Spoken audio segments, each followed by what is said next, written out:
Assalamualaikum warahmatullahi wabarakatuh. Salam sejahtera untuk kita semua. Pada pagi ini saya berada di SMA Islam Al-Azhar 2. Dia berada di wilayah Pejaten, Jakarta Selatan. Di sini akan ada seminar bertema Stop Bullying. Karena sekolah ini ingin menciptakan atau mewujudkan sekolah yang aman tanpa kekerasan. Nah, seperti apa? Ikuti terus dalam video ini, tapi sebelumnya jangan lupa untuk di-like, share, comment, and subscribe. Bagi yang belum subscribe, segera subscribe untuk terus terupdate dengan video-video pendidikan dan anak. Oke, ikuti terus.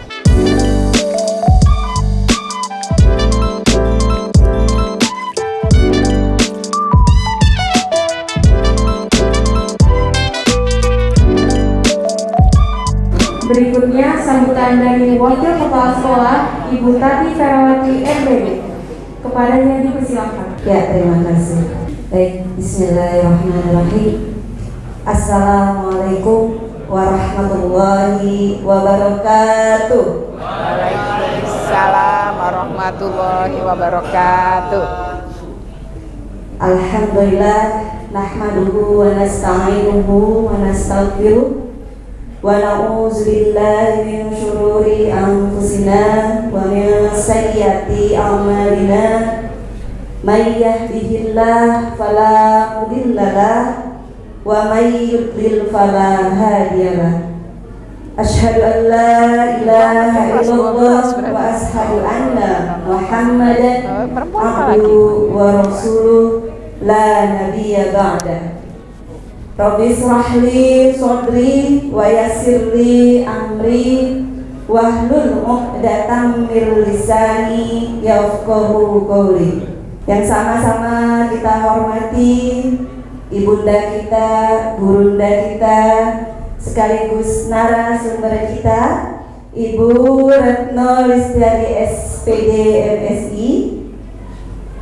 Yang sama-sama juga kita hormati ibunda dari seluruh murid SMA Islam Al-Azhar 2, yaitu Ibu Marinda Setiasari SE.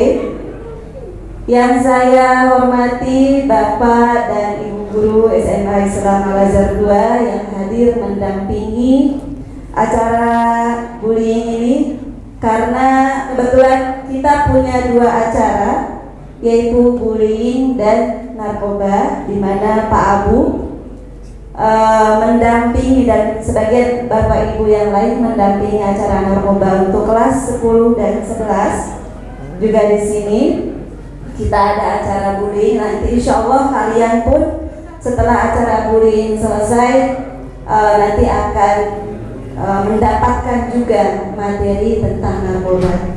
Assalamualaikum warahmatullahi wabarakatuh. Ya, oke, selamat pagi ya, salam sejahtera untuk kita semua. Senang banget, ini udah tahun ketiga nih saya kesini. Mungkin waktu itu adik-adik masih kelas 1 kita ketemu kali ya. Oke, hanya materinya berubah ya. Tahun lalu kita berbicara tentang kekerasan seksual, dan tahun ini saya diminta bicara tentang perundungan.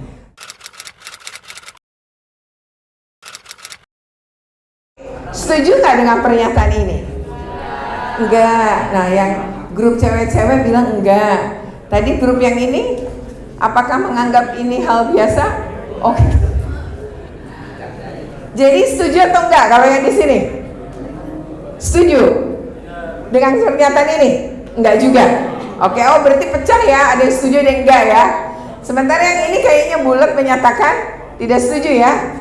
Bahwa berarti kalau yang tidak setuju, perundungan itu bukan bercandaan. Beda antara merundung dan bercanda gitu ya. Next, Bu. Nah, apakah anak sudah aman dari kekerasan saat dia berada di lembaga pendidikan? Kalau kamu kan udah kelas 12 nih, di antara semua ini ada nggak yang pernah melihat orang dibully atau dirundung? Pernah, oke. Atau ada nggak yang pernah mengalami perundungan? Pernah, oke. Lalu siapa yang pernah jadi pelaku? Oh, banyak. Oke, jadi kemungkinan 3 nih. Ada saksi ya Bu, ada korban, dan ada pelaku, betul ya? Oke, karena jawabannya kan tadi pernah lihat yang menyaksikan, pernah kemudian mengalami, dan satu lagi bahkan pernah jadi perundung gitu ya. Siapa yang pernah tiga-tiganya? Oke, kita lanjut lagi. Oke. Nah, adik-adik, saya tidak bicara hanya di sekolah ini, tapi saya mau menggunakan data ya.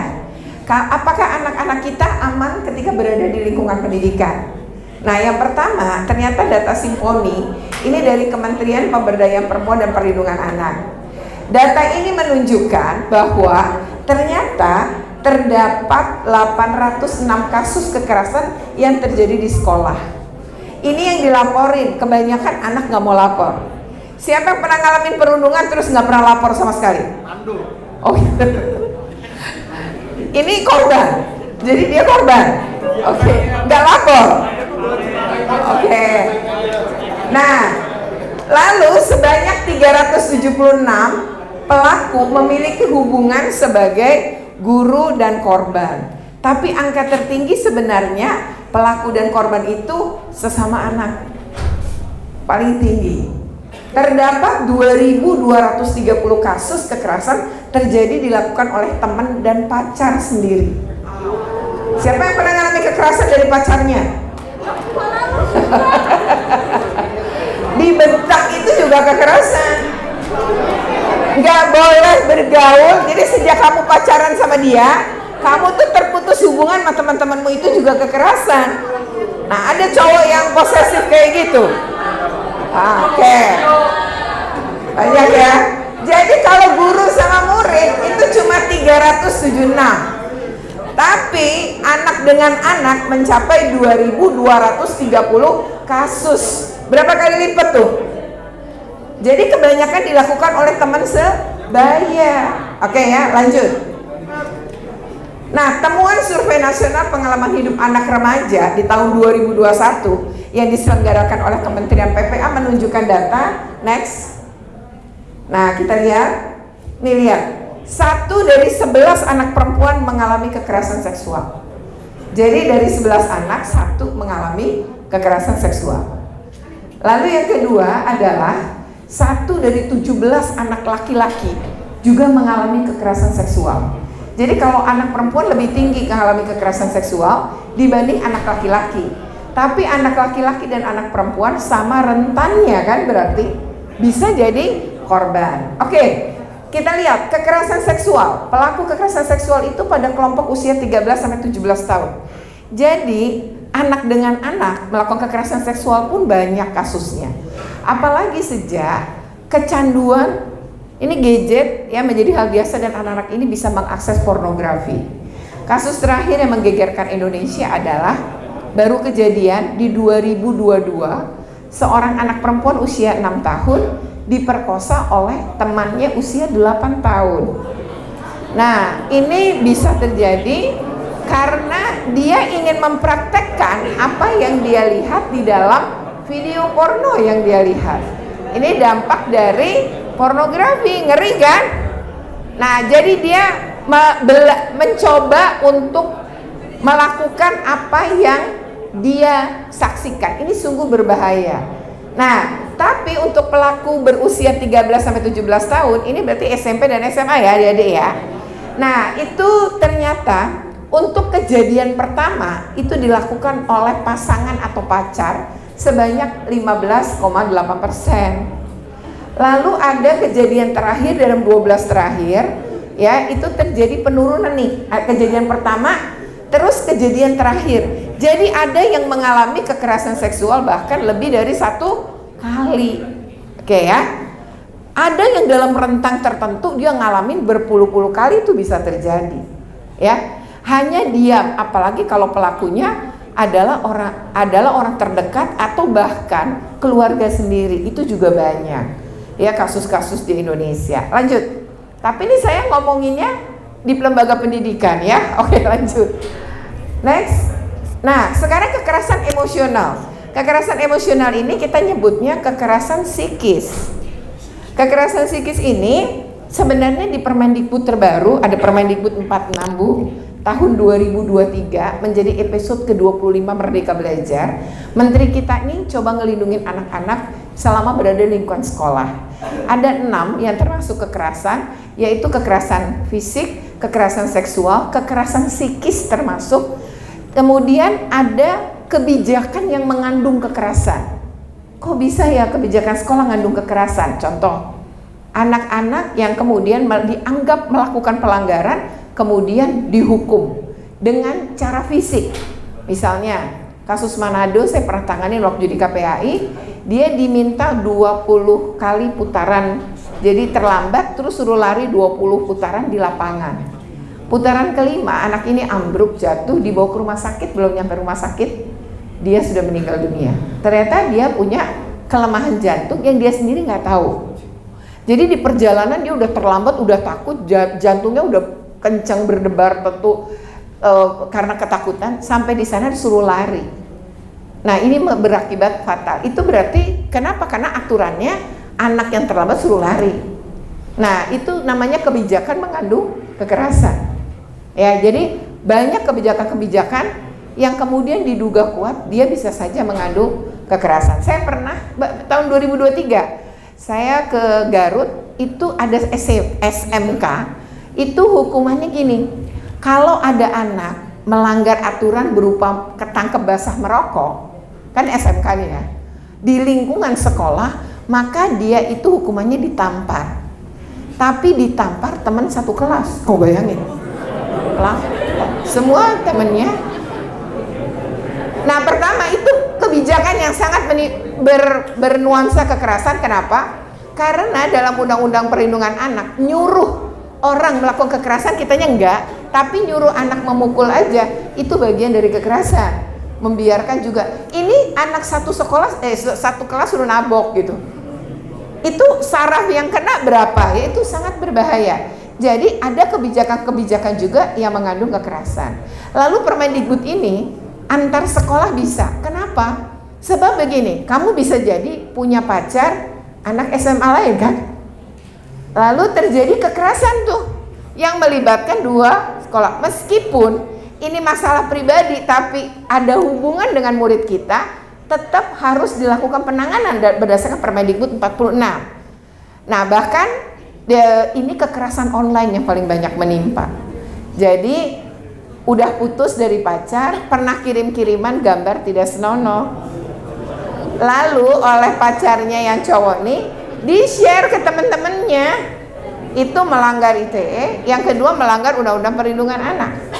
Jadi walau kalian masih usia anak, kan usia anak tuh 18 ke bawah ya, tetap saja kena ketentuan-ketentuan hukum ini. Jadi hati-hati. Dan untuk anak-anak perempuan maupun laki-laki jangan pernah mau diminta memberikan atau tukeran foto yang tidak senonoh ketika kita sedang berpacaran, karena itu sangat berbahaya. Berbagai kasus ini jadi alat ancaman setelah didapatkan. Berikutnya kita baru sadar, makanya di Undang-Undang TPKS, Undang-Undang Tindak Pidana Kekerasan Seksual, akhirnya dimasukin ke juga perkosaan secara online. Karena beberapa kasus perkosaan bisa dilakukan secara online. Gimana caranya? Ya dia memerintahkan, orang ini diperintah lalu di live, dilihat bareng-bareng supaya melakukan video yang dikirimkan. Setelah sebelumnya terjadi ancaman dulu, kamu pacaran online, padahal nggak pernah ketemu, kirim-kiriman foto tukeran, lalu ini foto dikumpulin, habisnya jadi ancaman. Ini kita share ke pertemanan kamu, ke orang tua kamu, karena takut dia melakukan apa yang diminta. Yang diminta adalah suruh melakukan dalam video. Nah video tentu adegan porno kan di video itu, yang kemudian padahal juga di share kemana-mana, bahkan di live, dilihat secara streaming bersama-sama. Dan ini kemudian nggak akan pernah berhenti, akan terus terjadi. Sampai ini ada anak di Yogyakarta usia 16, ternyata pelakunya yang mengaku mahasiswa kedokteran, ternyata berada di Aceh Utara, korban ada di Yogyakarta, padahal dia ngakunya berada di Jakarta nih si pelaku. Dan pelaku usia 27 tahun pengangguran. Jadi hati-hati ya. Nah ini yang seringkali era sekarang ini banyak kejahatan menimpa anak-anak kita ya. Kamu harus hati-hati. bullying tadi, kita udah tahu kan kalau pelaku bullying itu banyaknya dari murid siswa yang mana di bawah umur. Ya. Itu menurut saya masih sesuatu yang masih bisa kita terima akal karena mereka masih di bawah umur, belum rasional, belum bisa berpikir dan semacamnya.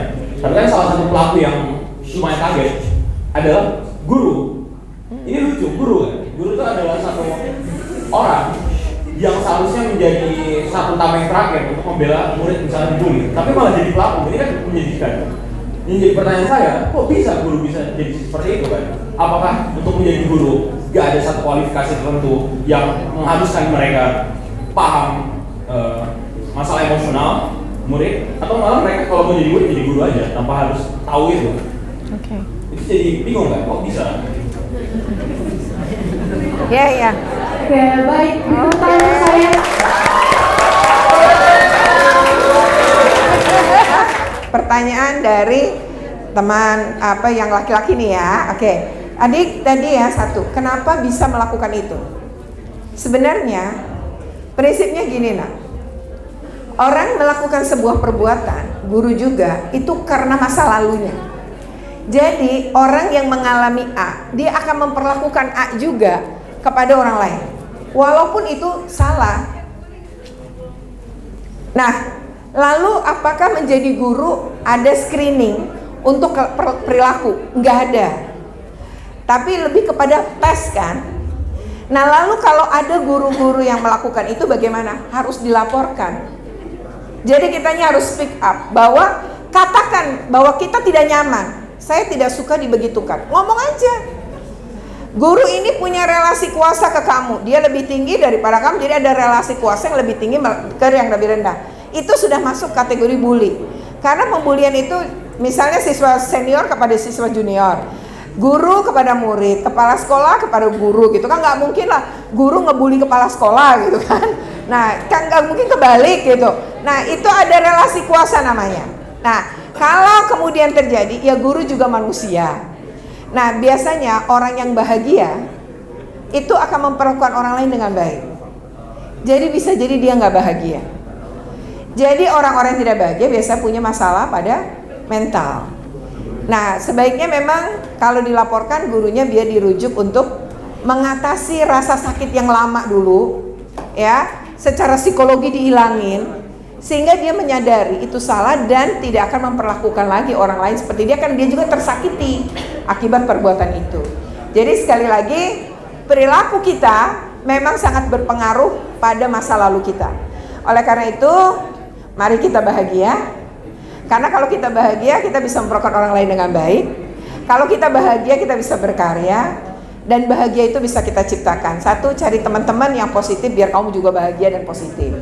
Yang kedua, senyum ya. Senyum itu memberi bahagia, tapi senyumnya harus dibuka lebar ya, simetris dan 7 detik. Kamu lemparkan senyum kayak orang setiap pagi, itu saja sudah hormon dopaminnya muncul.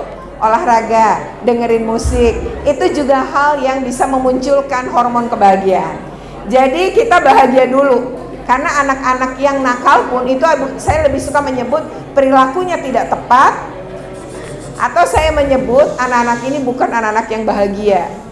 Karena kalau orang yang bahagia nggak mungkin nyakitin orang lain, tidak mungkin menyakiti makhluk Tuhan yang lain, nggak akan. Jadi orang-orang itu pasti orang yang bermasalah secara mental. Oke gitu ya. Nah seperti itu. Tapi kamu harus speak up kalau kamu merasa tidak nyaman. Ya jadi speak up saja agar si guru juga berubah, sehingga nanti tuh dia tidak melakukan juga pada anak-anak yang lain. Saya pikir itu saja. Terima kasih atas perhatiannya. Ya, assalamualaikum warahmatullahi wabarakatuh.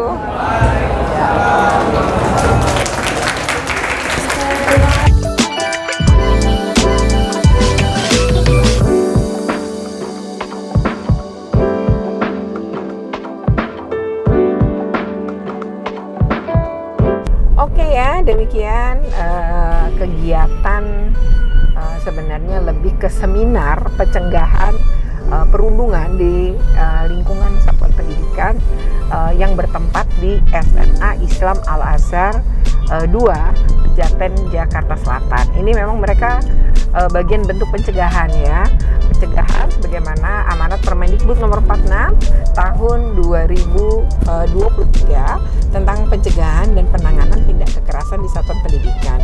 Dan ini salah satu bentuk pencegahan yang dibuat oleh pihak sekolah. Jadi materinya dua ternyata, perundungan dan narkoba. Saya lebih membahas tentang perundungan. Oke, semoga bermanfaat. Jika bermanfaat, jangan lupa untuk di like, share, comment, and subscribe. Bagi yang belum subscribe, segera subscribe untuk terus terupdate dengan video-video pendidikan dan anak. Oke, sampai ketemu lagi.